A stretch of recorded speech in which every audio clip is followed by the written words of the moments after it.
اللہ پاک کی ساری مخلوق اللہ کو بہت پسند ہے. جتنی بھی مخلوق ہیں اللہ نے ان کو بنایا ہے. دنیا میں کائنات میں جتنی بھی مخلوقات ہیں وہ حلال ہے یا حرام ہے میرے رب کو پسند ہے.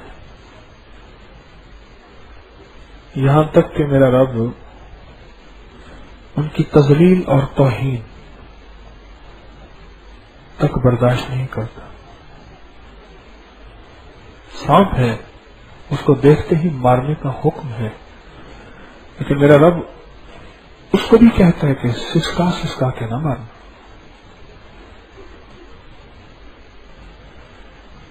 ایک صاحب نے زندہ سانپ کو آگ لگایا, اس کو تڑپا تڑپا کے مارا, اس کو زندہ کو خود آگ لگی اور گاڑی کے اندر مرسڈیز کے اندر تڑپ تڑپ کے مر گیا. میرے رب کو اپنی مخلوق بہت پسند ہے. مخلوق حلال ہے یا حرام ہے, وہ درندے ہیں یا خیر خواہ ہیں, وہ پھاڑنے والے ہیں یا ڈسنے والے ہیں, رب کو تو پسند ہے, اللہ نے بنایا ہے. ماں کا بیٹا ہے, سارے جہان کو ڈس کے آتا ہے, پھاڑ کے آتا ہے, چیر کے آتا ہے, پر ماں کی نظر میں تو بیٹا ہے. ماں کی نظر میں تو بیٹا ہے. وہ فرما بردار ہے یا نہ فرمان ہے, ماں کے لیے تو ہے.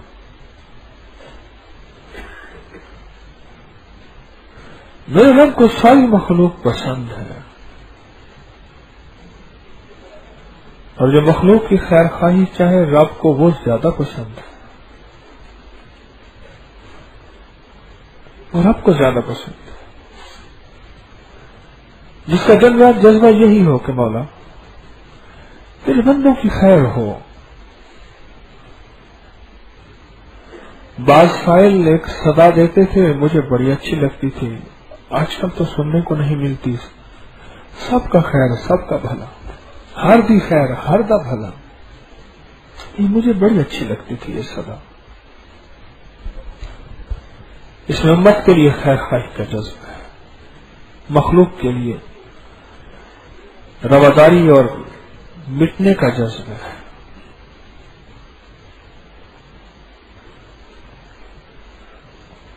جو رب کی مخلوق کے لیے خیر چاہے. ایک چونٹی نے اپنی دوسری چونٹیوں کے لیے صرف خیر چاہی, پوری صورت نمل اتر آئی